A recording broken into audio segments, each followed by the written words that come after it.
Hello, LinkedIn Live audience, and welcome to this month's live panel debate. I'll be your host, Clare Muscutt, and I'm the very proud founder of Women in CX, the world's first online membership community for women in customer experience. Before I introduce today's topic and my esteemed guests, I'd love to know two things in the chat. Firstly, where are you joining us from today? And what do you think the most important quality of a CX leader is? So feel free to get involved and let's get this conversation going in the chat. And while we wait for a few more people to join, in the background, I've got my amazing team supporting the live stream. So thank you, Meg, who's here coordinating the chat backstage, and Harley, who's supporting you in the chat on LinkedIn as well. For anyone who's not familiar with Women in CX, or WIX as we're known, just to tell you a little bit more about what we do. We started out as a podcast during the pandemic of 2020 and as a platform for women to share their career stories, experiences, and ideas about customer experience, and became a startup community on International Women's Day 2021. We co-designed our community with our founding members, our mission being to unite women across the globe to collaborate, inspire, and support one another. And now, just over a year on, our community spans over 50 countries, with access to a private social media network, networking events, guest webinars, member-led masterclasses and case studies, plus a whole resource library of exclusive content to help our members flourish both personally and professionally. We even offer a social pricing model and free scholarship places for women who are out of work to ensure all social and economic barriers to taking part are removed in the spirit of true equality.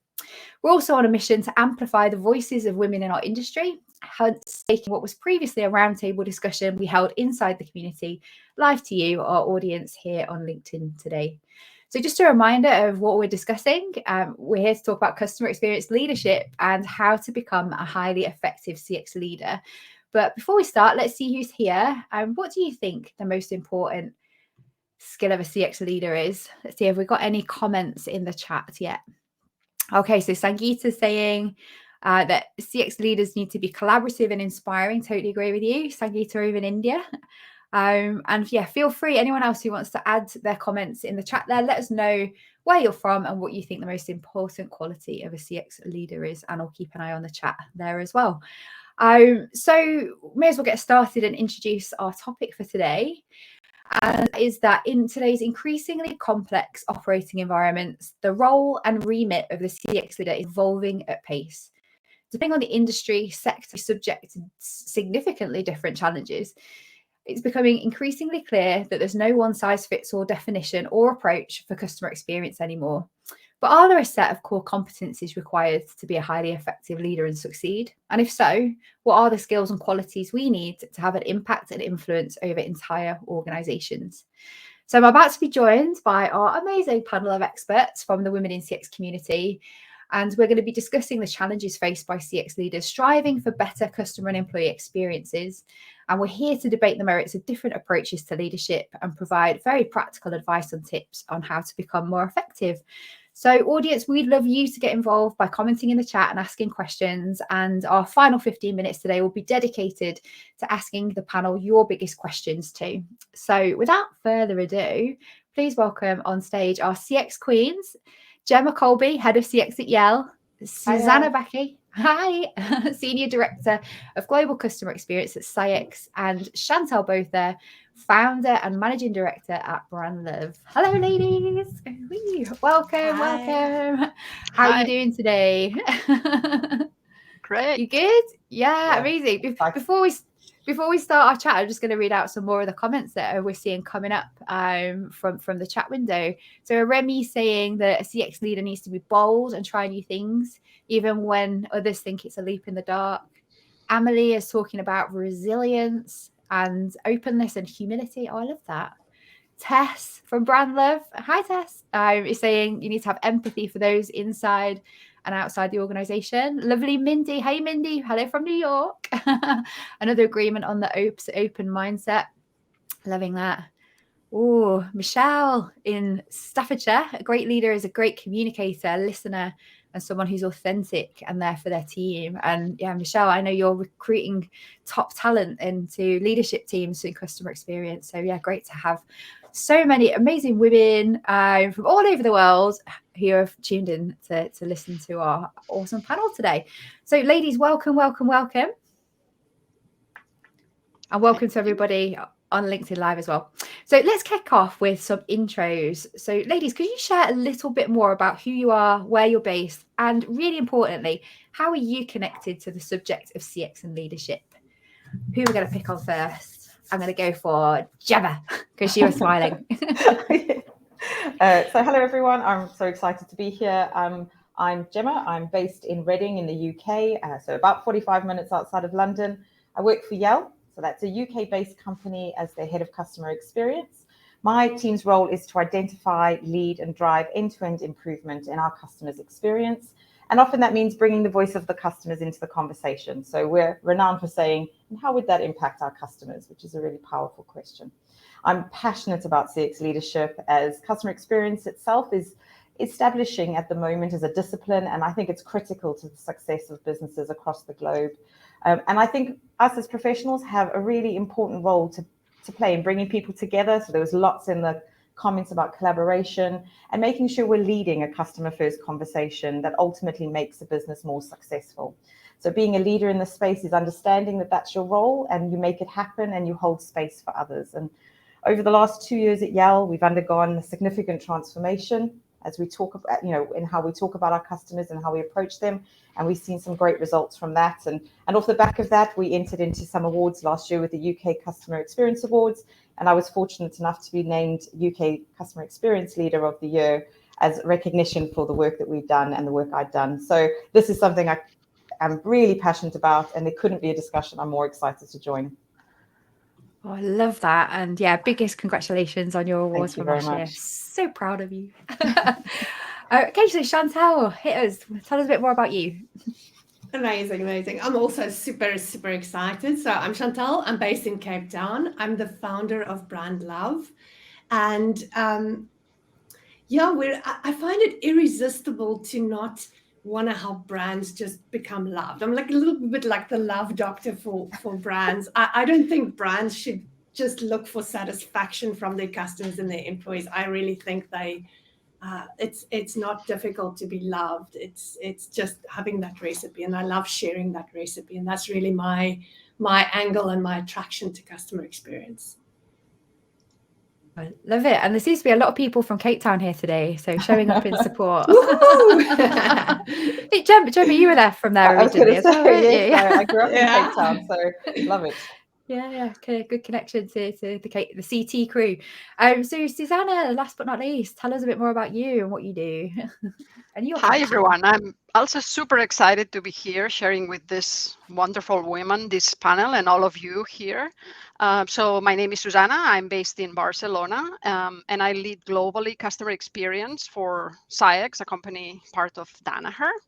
And customer experience mainly means from strategy design to customer experience management, the voice of the customer, but also supporting the company and the business to make the right decisions, to be really customer centric. I'm also very passionate about diversity and inclusion. So I lead a women kind of employee resource group in my company to make sure that as a leader, I also help other women to become better, to be their authentic selves and flourish. And the connection about customer experience leadership, of course, I'm a leader in customer experience, but I've been in the past leading other teams. I've been involved in sales, in technical support, and most of the leadership skills have to be the same.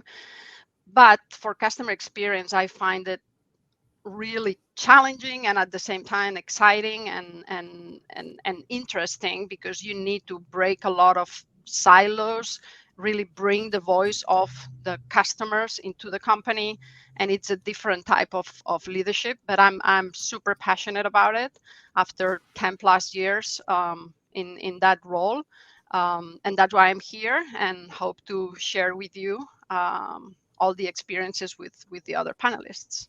Thank you.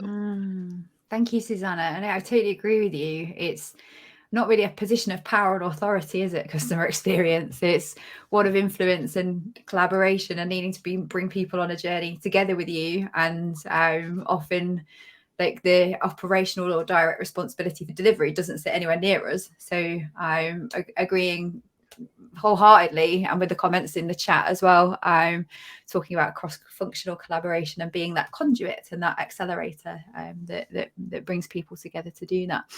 So we've got a super international panel today. So we've got the UK, Europe and Africa. So to start us off, I guess the audience would probably love to know a little bit more about the similarities and differences between customer experience and leadership in your industry or part of the world. So my next question, I'm going to ask you all about this, is what have been the main challenges in CX for your business or sector, and how has that affected how you lead?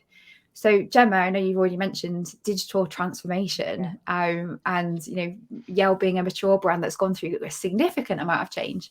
Do you want to tell us a little bit more about the challenges you've experienced and how you've got over those? Yes, so I think you're right. Certainly Yale, I joined about 7 years ago, and the change that they started in transforming from being a print directory, which many of you will in the UK will recognize as the Yellow Pages. Actually, it's a worldwide brand, but we ran it in the UK. And so we're primarily business to business, with our customers being your local business owner. We provide them now digital advertising. So we've moved to a place where we build websites and do at Google advertising and so forth. And we've gone from being a company that's had a legacy as being a Yellow Pages provider that people knew, and it was a print directory that people knew to go to. So you knew if you were advertised in it, that was the place you needed to be. Whereas now we're operating in a world where you need to be advertising across the internet and using social media really effectively. So therein lies one of our challenges. So our goal is still the same, to connect businesses and consumers brilliantly. So that was simpler with an annual subscription to a print directory. And now we need to help people navigate what's potentially really complex in the world of a small business owner or medium-sized business owner, to help themselves get found and chosen online. So our challenges have been in shifting to be seen as a print directory to the digital business we are today, and helping customers understand and see the value that we're adding and how we're contributing to the success of their business. And then how we do that in the most seamless digital way. So if you think about your hairdressers or your mechanics, they're busy during the day. They want answers at their fingertips, but when it suits them. So how we do that and how we really provide that effortless service for them, whether that's across interacting with our service departments or whether that's interacting with our products, we need to make sure that that's really simple. So doing it all digitally and well, I think, is something that we're really mindful of and are focused on doing really well. And how has that affected how you lead within the business or from within the CX function? I think there is definitely something about keeping an open mind, because we're all learning as well. I think bringing in outside thinking, so going out and learning about what's best placed. And so I think it is, somebody said, just be open-minded and have an agnostic mindset. I think bringing that thinking in, and also, influencing. I think making sure sometimes doesn't have to be your idea. You've just facilitated that there was the space to think about it and really reflect on what we could be doing to help customers, which is to help their businesses be successful. Love it, love it. And Chantal? So we work with leaders and teams across industries, spanning retail, financial services, insurance, hospitality, facilities management. And I think some of what I'm seeing definitely in the leaders that I work with is they would say, my boss doesn't understand me, don't support me, my team, don't have the resources, don't have the competencies. And I think we're seeing a lot of pressure, especially in the current economic climate, to deliver more with less, and budgets are constrained. And I think people they have a yearning to make an impact, but sometimes the ecosystem within which they find themselves is really challenging. And I think moving from a mindset of I need more resources to I need to be more resourceful. And I need to do a few small things slightly differently. Has definitely helped the leaders that we work with. And I think CX teams, in general, they want to make an impact, but sometimes they're really not given the right opportunities, the right skills, the right kind of the wind under their wings, and sometimes just giving them the mandate and the permission. So that's what I would say. Yeah, it was really good timing from Melanie right there with her comment about needing to link CX to return on investment.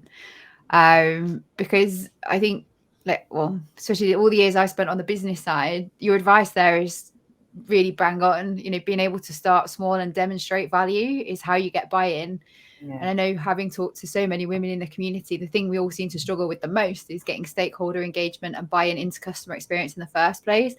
So I think that would be kind of the first big nugget to take away, wouldn't it? Is, start small, demonstrate value. People will buy in once they can see the evidence and the proof. That's a great one. And thanks for your comment, Melanie. Very, very well timed. And Susanna, how about you? Tell us a bit more about the challenges you faced and how it's affected how you lead. Yeah, I think there are two different challenges depending on the journey that you are going through. I mean, the company that I work for is very scientific, so we kind of provide analytical systems and solutions to help the scientific community and also other industries to really kind of do their job. And it's mainly what the system does is mainly from samples, any sort of sample, analyze what is in it and how much is in it. So as you can imagine, we have many different markets that we serve, from researchers in university to testing labs to forensic to pharma companies, and all of them have different expectations in terms of the experience and the service that you provide. So the customer journeys are completely different. So that you need to really listen and adapt and make sure that you segment well the customers, not only for selling them and servicing them, but also for the experiences that they are expecting, how they want to connect with you. In terms of the biggest challenges, besides our customer base, that it shouldn't be a challenge, is more like the way it is. I think I had the challenges of proving the return on investment at the beginning, and yes, doing quick wins and proving the concept, that helps. I think as you mature, the challenges are different because you have proven it. You kind of can show the return of the different initiatives, but still, at least in my case, we are very product centric. So we sell big equipment with a lot of education for customers. So it's hard to say we are good enough. It's not. I wouldn't say it's hard to say. I mean, it's kind of at one point, after many years of really improving the customer experience, having initiatives, it seems that sometimes is okay, probably we are good enough here, and you kind of fall back into product, right? So I think I think that has also changed my leadership style, because initially was, yes, we need to be more customer centric. We have different customers that expect different things from us in the interactions, and that's kind of how you bring the leadership of the company into the play. But at one point, it's like it seems that we've done enough, and the investment is even harder to justify. So you need to be more influential, making sure that you always bring data and feedback from customers to make any decision. So really this customer centricity, but it's getting harder and harder to get more investments for this thing that, yeah, we've done a lot already. So, but this journey never ends, so it needs to continue. I hear you. I think the reality is we talked a lot about this on our panel last month about kind of the journey to creating more customer-centric organizations is more businesses are growing towards product and sales-centered approaches, aren't they? So I'm trying to ensure as leaders we help organizations see how customer experience or how customer-led thinking and design can still support them to achieve their products and sales goals is one of the biggest kind of ongoing challenges that women in the community especially report in on a frequent basis. So being able to like understand the organization and objectives first, and then be the kind of translators and the conduit of how customer and customer staff can help them to do that is definitely a critical success factor of the CX leaders. I see really smashing it at the moment. So ladies, I'm gonna like pin you down to give me a one-word answer now and tell me why. So we've had literally hundreds of examples of what makes a great CX leader in the chat today. But if you had to choose one word that exemplified why you've been successful, what would it be and why?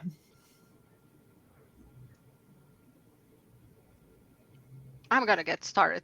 I would Go say for it.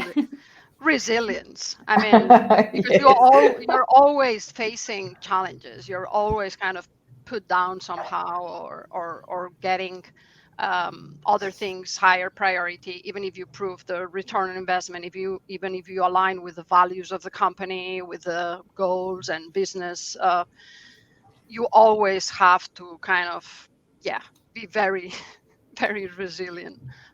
So I think there are other, of course, leadership skills, but for me, resilience is the top one, just to make sure that I never give up.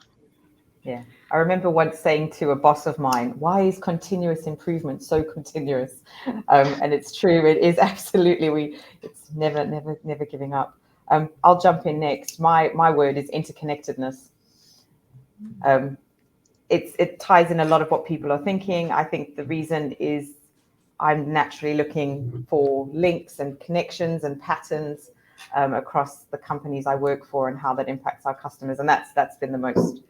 I think one of I agree with Susanna. I think there's loads that we can list, but that's the one that really resonates for me in terms of how I've added value and brought things together. Yeah, we talked about that, didn't we, on our podcast, which came out today. If anyone's looking for something to listen to today, head over to the Women in CX on whatever podcast platform you like. But the fact that we tend to be natural systems thinkers and being able to make those connections in our minds and support organizations and individuals to see things in a different way, for example, through the lens of a customer journey, it's something that we do quite naturally, but don't really think or consider that we do. So yeah, I get that one. Yeah. Any more? One word answer and a why?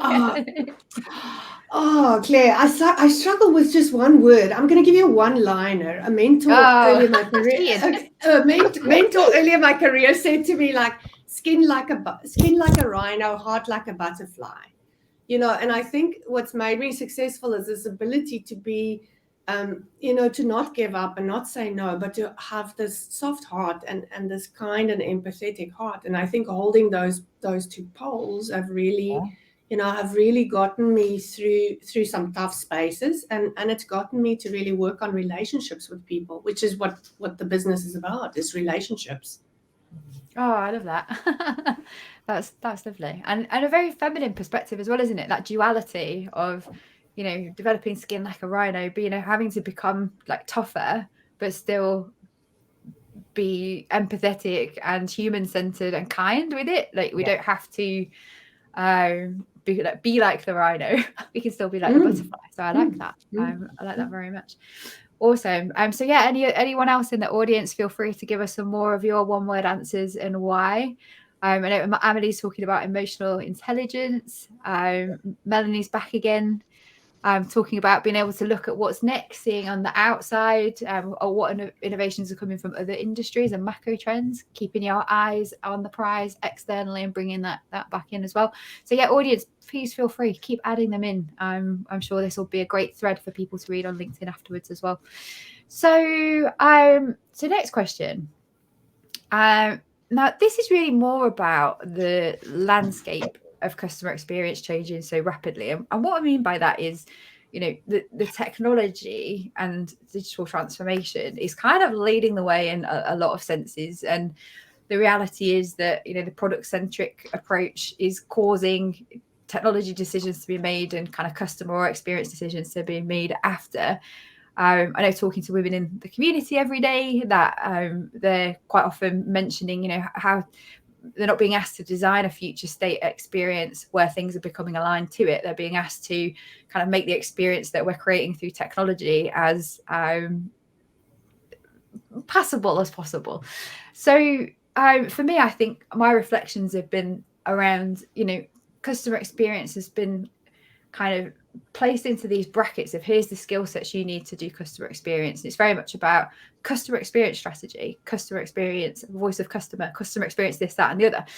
But actually, because the landscape is shifting so rapidly, it's things like marketing and understanding user experience and service design, business improvement, change management, project management are seeming to become far more important than some of the more technical skills that we have around CX. So I was just interested, ladies, like, what should we be thinking about that's broader than customer experience? What skills should we be learning? What other departments should we be learning from on our journey to be more successful customer experience leaders? Any takers on that one?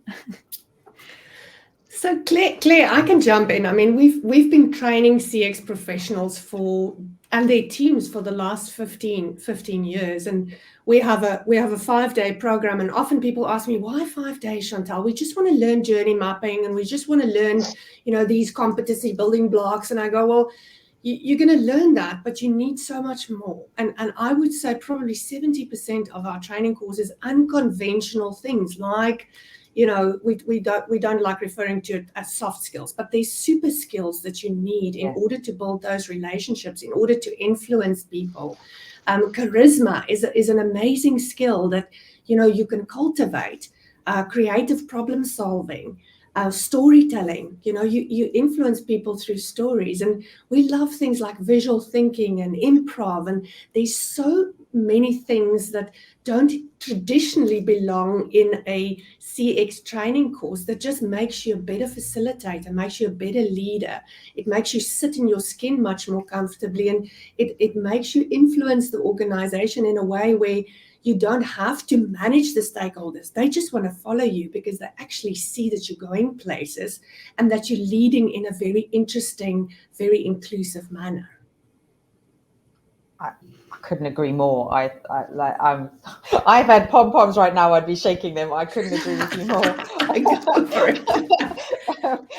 Storytelling was mine. You've said it much more eloquently, but storytelling was mine. I think it is about, tapping into that emotional connection you have and understanding. Nobody who brings a customer in that tells you about a poor experience or you bringing it to life yourself leaves, the metaphorical dry eye in the house. Like, people invest in that. People buy into people. And I think that's a skill that you can map all the journeys you want. And that's critical and important, but it really helps you tell the story. So I couldn't agree with you more. And I think storytelling is something that can be underestimated. And we're still learning quite a lot about how to do it really effectively. Yeah, I mean, I agree. I mean, the other thing that I've noticed in the past couple of years is, we are as customer experience leaders and professionals, we are really change agents, right? And we need to do this with a lot of agility. But the way we kind of focused on change management was really process driven, right? So we need to change a process, we need to implement, and change management has that huge human component, the normal resistance to change that everyone has. So when we have action plans and project plans about change management, that human component is not always well defined, right? So I kind of learned that, and that it's a great skill if you actually know change management from a people perspective, not only from a project perspective or a process perspective. So I think that's going to be key, because as you said also, this kind of emotional connection, making sure that you can bring people and follow you, that you don't need to kind of make them do things. I think part of the change management should include a very good plan on how you bring people with you, how you make them aware, but also how you instill on them that trust, but also the desire to change, so that then things can go much more smoothly. I think the panel has spoken. Journey maps and personas and tools are a very small part, actually, of becoming an effective CX leader. Does people agreeing with you in the chat there? So I think Karina is saying, yeah, change management was agreeing with you there. I'm going to come on to Mandisa's comment in a second, because that's going to lead us nicely into our next question.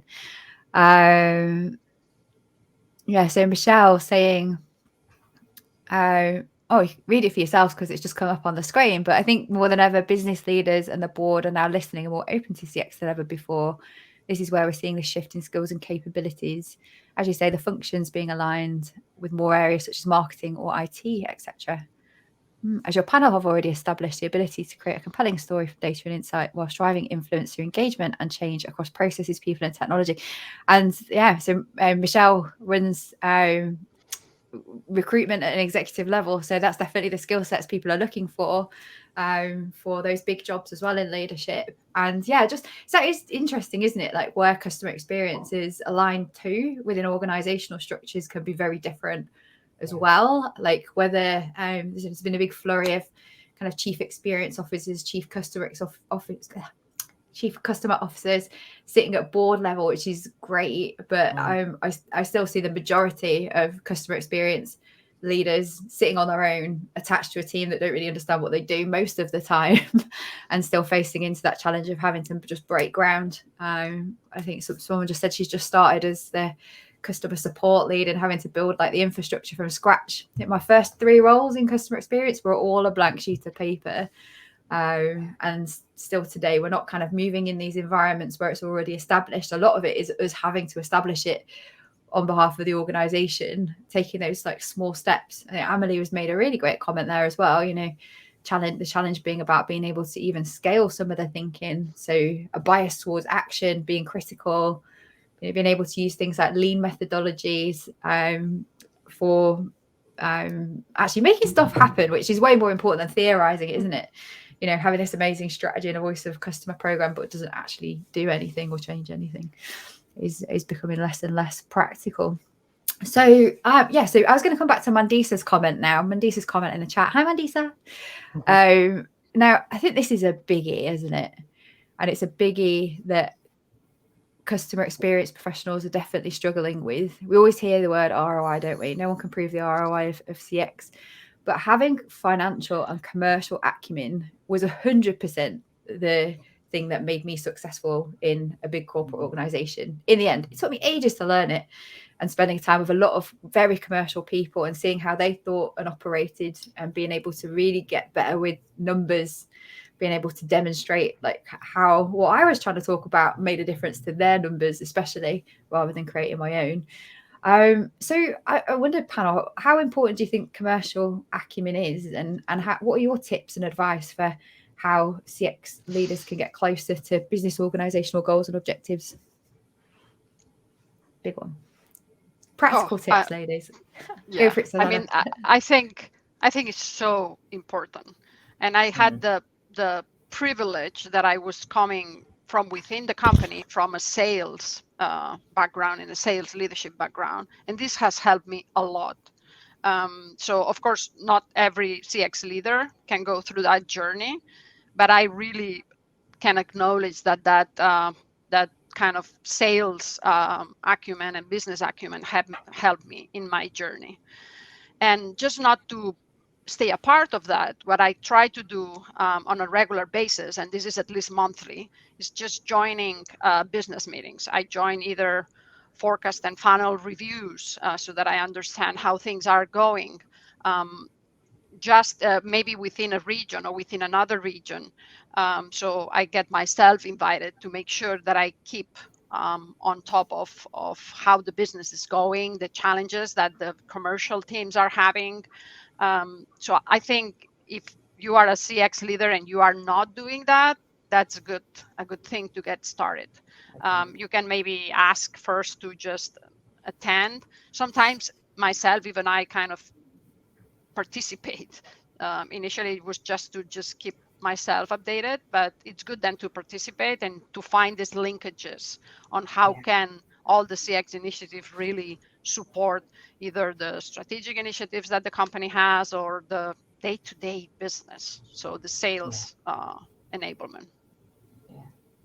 So my headphones have just died, so apologies if my sound is now terrible or creates an echo. I'm just recharging them now.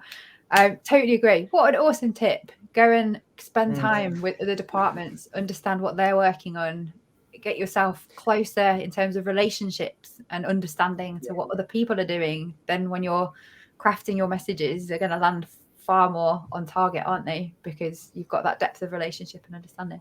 Any more tips, ladies? Like, I love those practical ones. Yeah, I can go for it, Gemma.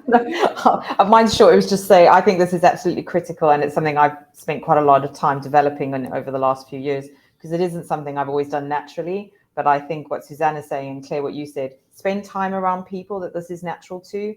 I have my bosses and I've got close colleagues that this is very natural for them, and so I just expose myself to it as much as possible so that I can learn, and I'm curious about it to keep developing that skill. I love this topic, and I want to add, I've worked for accountants and actuaries for most of my career, and when I spoke to them, if I could be standing naked in front of them and they wouldn't pay attention, but if I put up a spreadsheet, right, then oh boy, everybody's now looking at the spreadsheet trying to figure out what complex model is sitting behind this. So I think it's really important to speak their language, right? Okay. And the great thing is there's recipes for these things, and you can learn the recipe. And once you've applied the recipe, a business case model, that's what it's going to look like every time, right? It's just a little bit intimidating to start, but there's a recipe. And then I think a lot of the leaders that I work with in CX, they go, oh, my CFO doesn't like me. My CFO, they try and they keep on challenging me and they block me. And I go, you know what? Your CFO is actually just doing their job. It's their job to ask those questions. And if they don't, they won't be doing their job, right? And then their boss is gonna tell them to get in line. So I think if we take the perspective and we just do a little bit of empathy mapping for the CFO and look at what's happening in their world, because I think so much of my career, I thought they're blocking me. They're trying to prevent me from letting this innovation come to life. I just gave birth to so many ideas and they're just being assholes. And they're not. They're just actually doing their jobs. And I think once you make that shift and you look at it from their perspective and you start speaking their language and applying their recipes, then things shift because you're trying to make them look successful. Tell it how it is, Chantal. Straight talking. I'm in menopause. I have no time to find beautiful words. Yeah, I was just thinking, like, I remember that, like, when working on the business side, like, I learned a little tiny bit about so many different aspects from other people's jobs. I could actually hold my own in conversations about stuff like technology, where normally, before I took the time and effort to learn more, I would just be like not really understanding what was going on. especially with like technical conversations. And by the time I'd like invested my own effort and time in learning more, I would come into these meetings and be like, no, that doesn't wash, because I understood enough like to challenge back around some of the kind of technological terms and excuses that were being thrown at me about digital. And I was like, no, I know we can do this. We just need to change the way. Oh, and Shmeem's just popped up. So she's agreeing tangible business cases that underpin various CX work streams are critical for adoption. Yeah. Absolutely agree. And I don't know who said this, LinkedIn user, it didn't come up with your picture on our StreamYard, but saying it all comes back to empathy, doesn't it? And spending time to understand what people need and what the priorities are, and crafting the right message for the right audience. And again, a skill of the CX professional. So I think what I'm hearing really is like, gone are the days of a kind of like eye-shaped CX professional who's only ever worked in CX and their remit is just about applying CX tools and frameworks and techniques. We need to grow to become these more T-shaped leaders who have a much broader point of view and perspective, understand a lot more about what's going on within the organization, and developing skills around technology, digital, commercial acumen, change management, and multiple disciplines that can help us to more effectively do our jobs. So we're almost like at the audience questions time. So audience, if you've got any questions for our panel that you'd love an answer to, please get them up in the chat now. And I'm just going to ask one more question to our panel. And as this is a Women in CX LinkedIn Live, I think we should not leave without discussing some of the challenges that we've faced as being women in leadership. Does anyone have any examples they'd like to share of some of the barriers and hurdles they face because of their gender?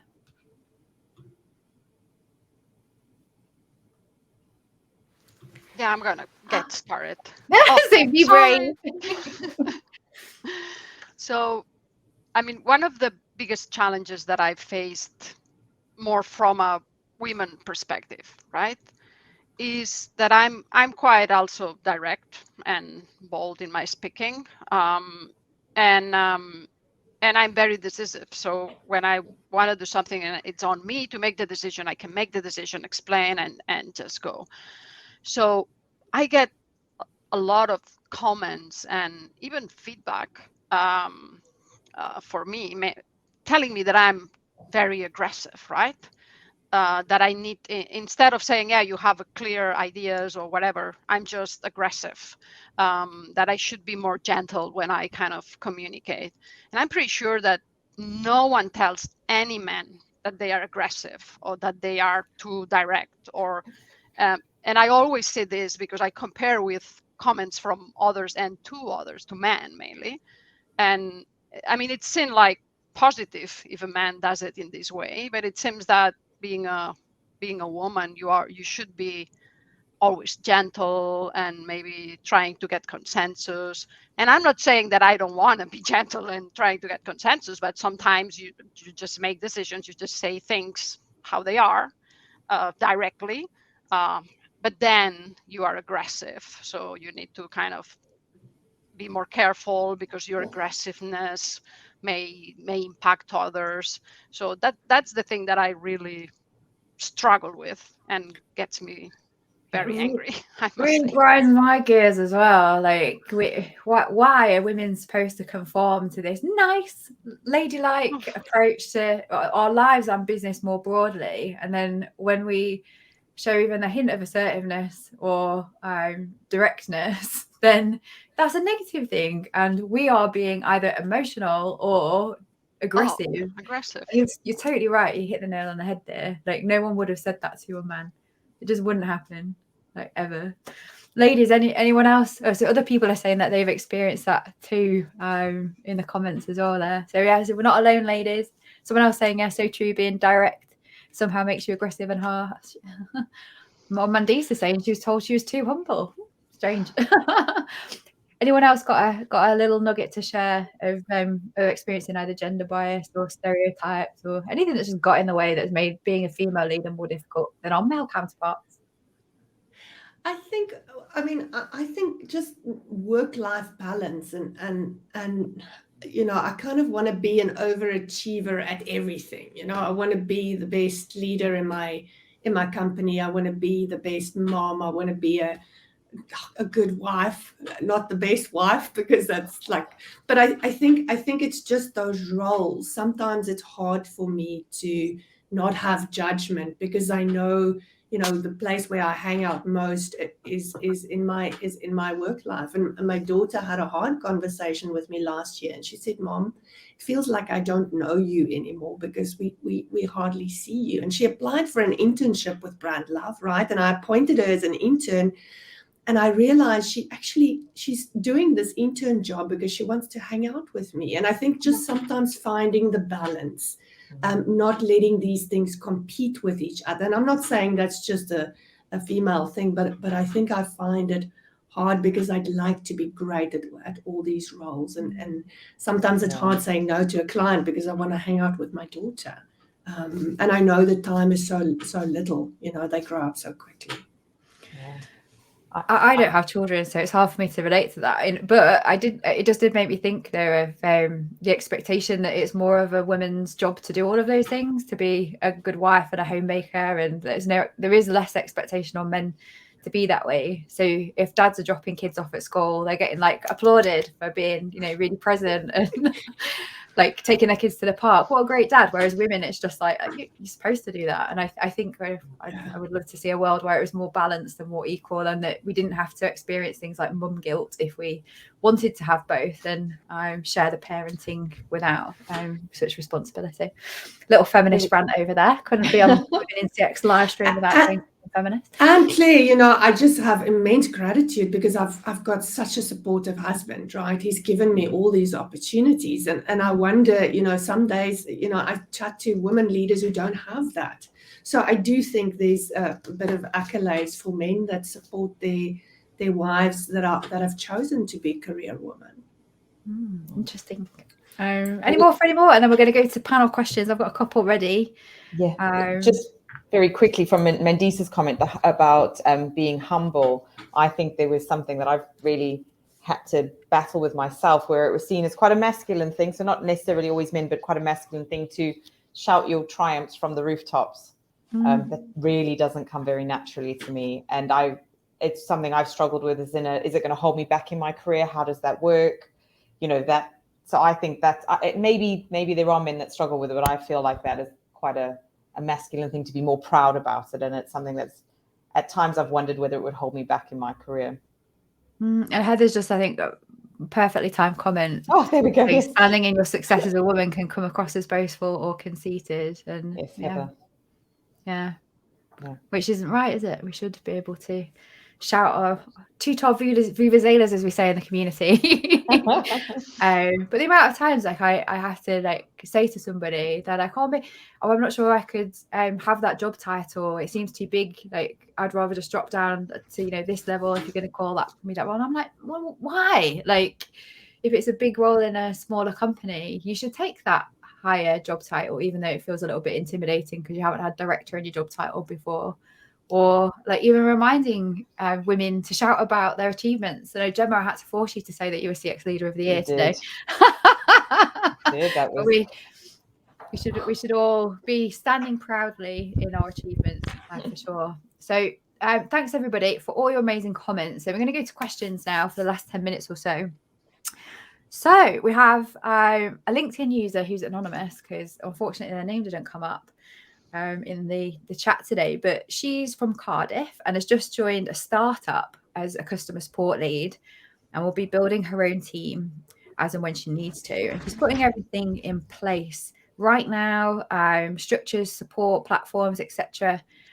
And she's going to be asking a really cool question, which is, what advice have you got from starting something from scratch? Like, what would be the things that this LinkedIn user from Cardiff should be thinking about? Please do tell us what your name is in the chat, by the way, when she's first building out a team to lead in the customer experience / customer success function.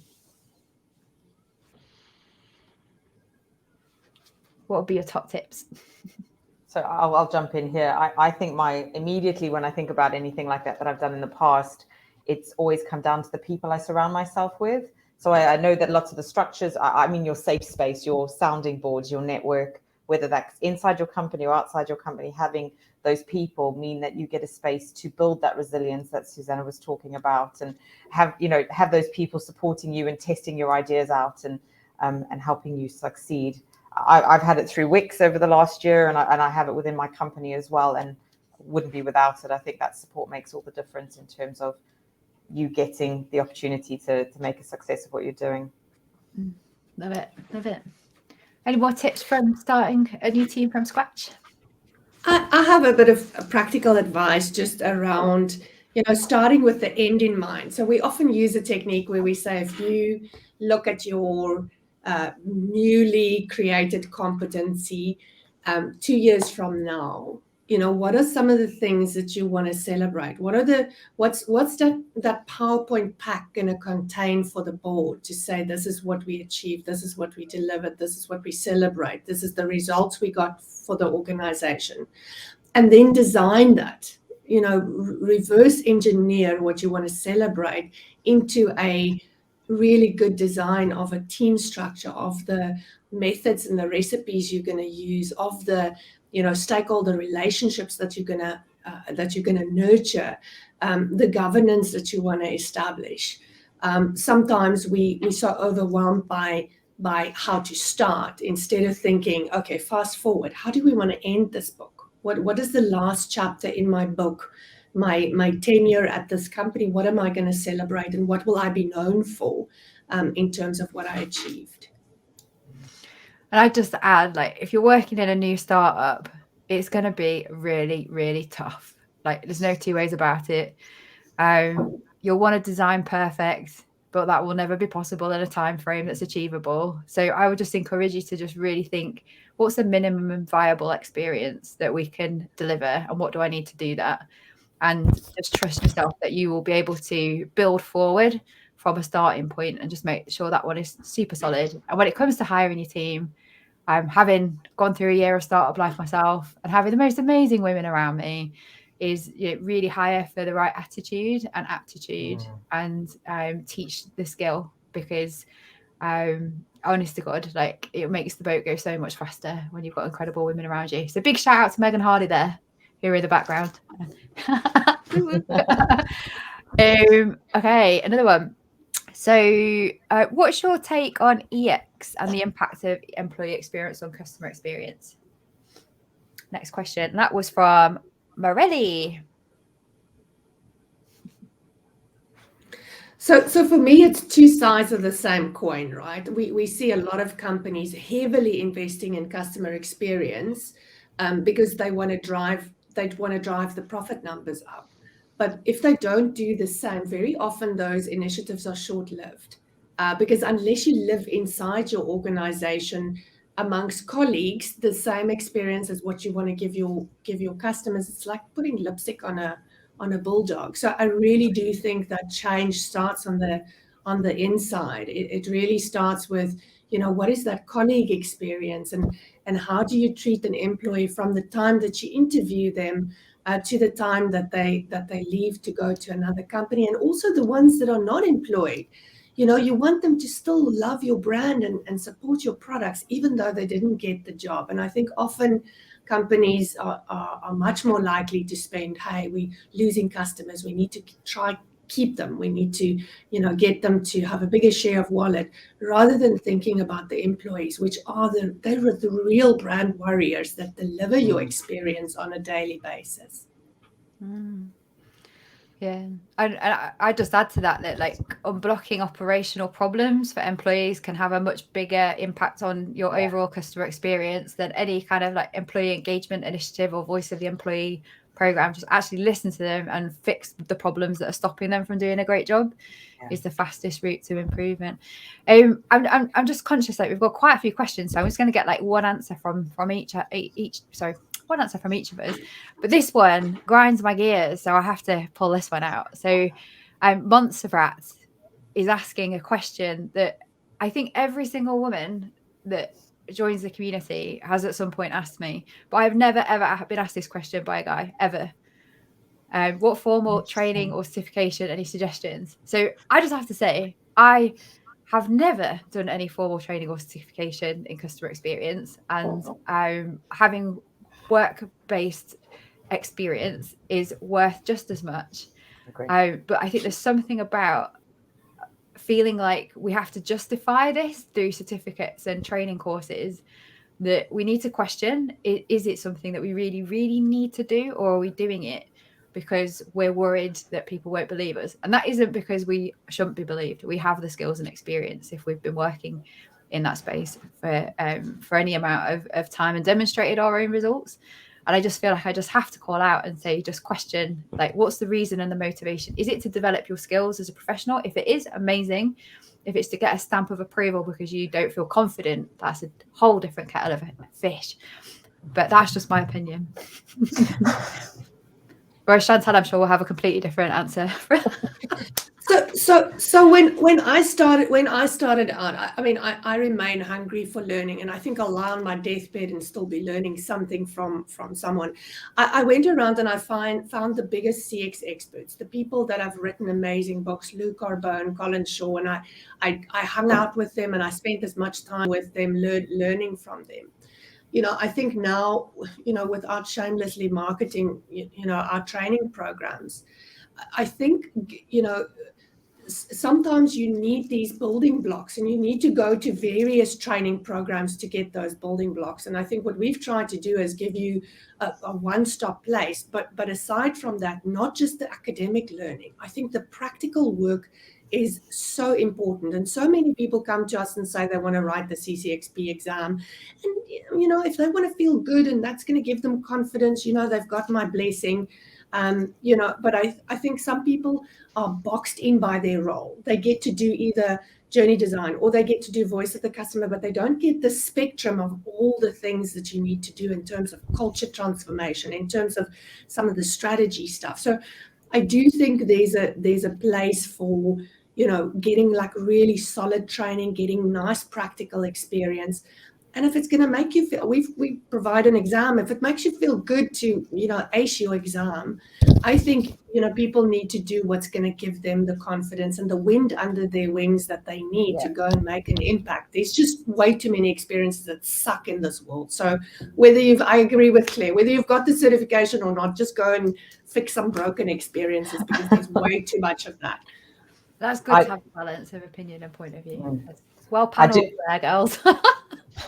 I do really like the hungry for learning. I think that's what's driven me to learn. And often when I've done things like that, they've built my confidence in what I already know. Nothing beats going and making a change to that experience, because what you will learn from doing it is massive. But if going on that training course helps reinforce what you know or build your confidence to be able to take on bigger things, and that's part of it, 100% do it. But I haven't had any formally accredited training either, but I've spent years and years learning and getting it wrong and getting it right and getting it wrong again, and I think that's really powerful. Yeah, me too, 100%. And so I'm just conscious we've got 2 minutes left, and I've got 2 more questions, and I'm going to ask everybody the one that's coming from Heather. But Alex Acosta is just asking any advice for young women. So she's just new into her career in CX, 26, and graduated college in 2018, and had a pandemic in the middle. Wow. Any advice for young women? Obviously, to join the women in CX community and find like-minded women that are on a similar path to you, or perhaps been through goals and been through similar challenges and achieved things. But you're already in the community, Alex, so that's fine. You've got that one. Ladies, any other advice for young women in CX? Claire, I want to say, I think you've done such a stunning job in gathering this tribe.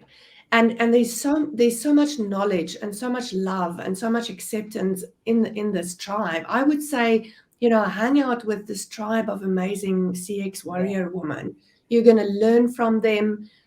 Claire, I take my hat off. You've created something really special and magnificent. Agreed. Oh, we did it all together though, ladies. That's the difference. And I'll slip you that 100 rand later. Thank you. Okay, that's it then. So the final questions. This is just a quick fire one, and this is from Heather. So what's one piece of advice you've been given that you carry with you today that's made you successful? We haven't got time for the why, but just one liner. Is there something that's stuck with you for your whole career that's carried you through? Susanna, I'm going to go to you first because you've been a bit quiet on this bit. Yeah. For me, it's really listen to understand, not to respond.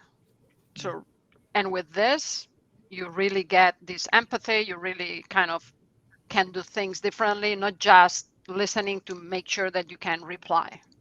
Yes, love that. Emotional intelligence at the core of that, isn't it? Yeah. Amazing. Gemma?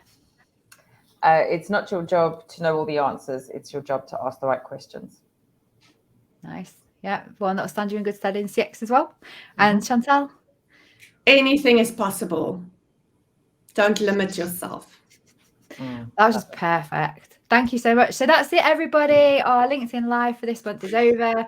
If you'd like to find out more about joining the Women in CX community, please do head over to womenincx.community or follow our LinkedIn page, which is we're also called Women in CX, obviously. But really love to hear from you. Thank you so much to the panel today. You've been amazing. Wonder Thank Women. you. And thank you. Chantal's got the glasses on. And thank you to everybody who listened along today and took part in the chat. You have been an incredible audience. Lots and lots of love, and we'll see you all next month. Bye for now.